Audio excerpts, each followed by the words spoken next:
So here's the deal. There's a lot of different ways that we can make liquid chocolate beverages. That's the original way that we consumed cacao back thousands and thousands of years ago. If we trace cacao back to the very beginnings, the Mayan, the Incan, the Mayan civilizations were drinking cacao as a drinking chocolate. However, theirs was water-based and not at all sweet. There was no cane sugar at that time. So it was spicy and said to imbue you with the blood strength of the gods. And then the Europeans got their hands on cacao and had to make it more appropriate to the European palate. So they added fat in the form of cream and sweetness in the form of now newly discovered cane sugar. And European style drinking chocolate was born from that point. That was in the 1500s. We made our first bar in the 1840s and we never looked back.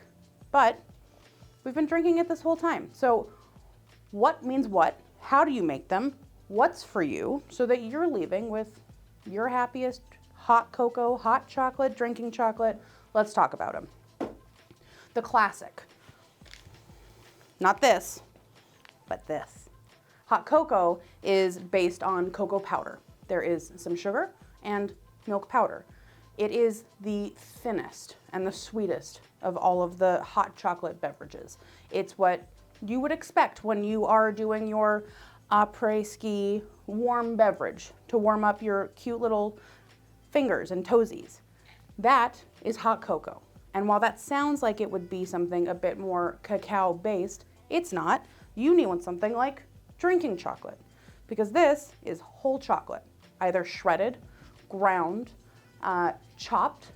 This makes the process a lot easier. This could be equated to one of these bars, but broken down so that it'll emulsify and melt much more quickly into your beverage, which can be milk, it can be water, it could be an alt milk. You have a lot of different ways to make drinking chocolate, but something like this, from a lot of different brands, it's gonna make it really, really easy, because what we're looking to do is quickly melt it so you're not spending tons of time whisking over your stove, spending more time sitting and being cute in socks and cozy and blankets and stuff. So let's make them and let's talk about what makes them different.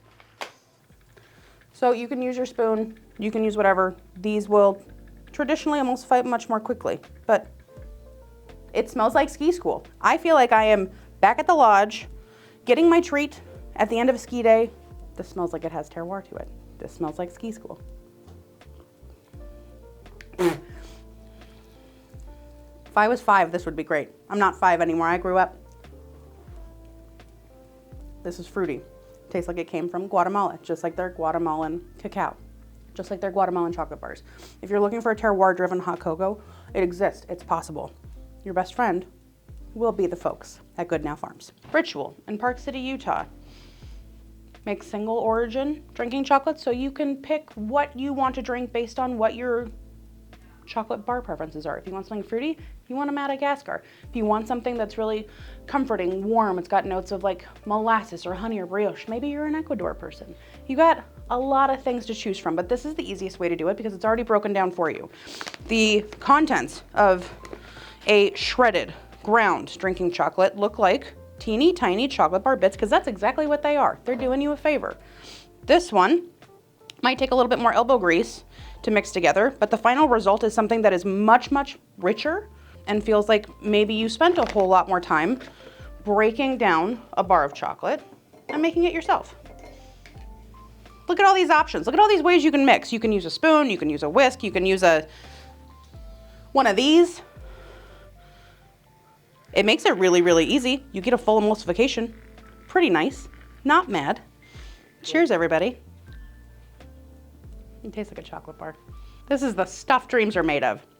If you were a chocolate nerd, if you were a chocolate connoisseur, if you were looking to upgrade your drinking chocolate game, if you're looking to maybe add a little booze into your drinking chocolate, you want something shredded like this. The texture is much, much thicker. Thinning it out with a little bit of whiskey might be great. I think I'd like that. I'd like to invite you to do it. Also, check out this cute mug. So, if you'd like to do it the most traditional, the hardest way, let's do it like we thought we would in the beginning. Let's make drinking chocolate from a bar or a disc, and let's use a molinillo.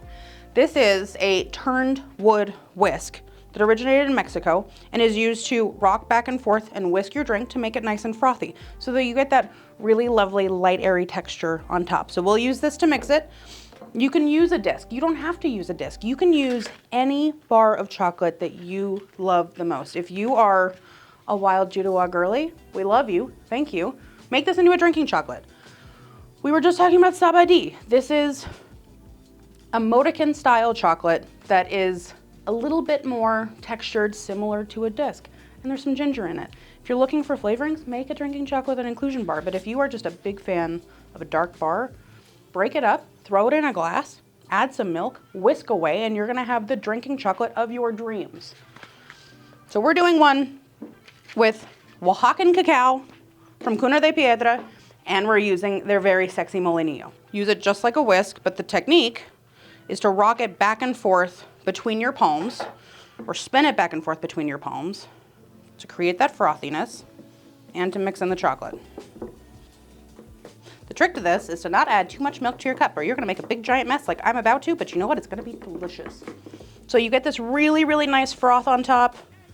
You got plenty of room to add in a few extra mix-ins if you'd like. A marshmallow, a rum, a fruit powder.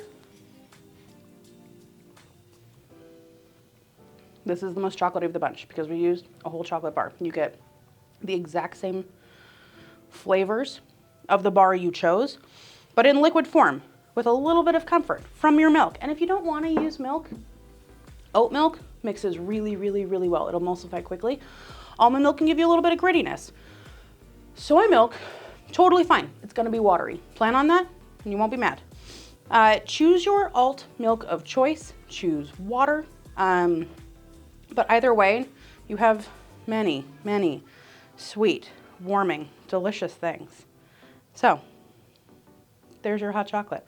Go forth, be warm, be merry. Cheers.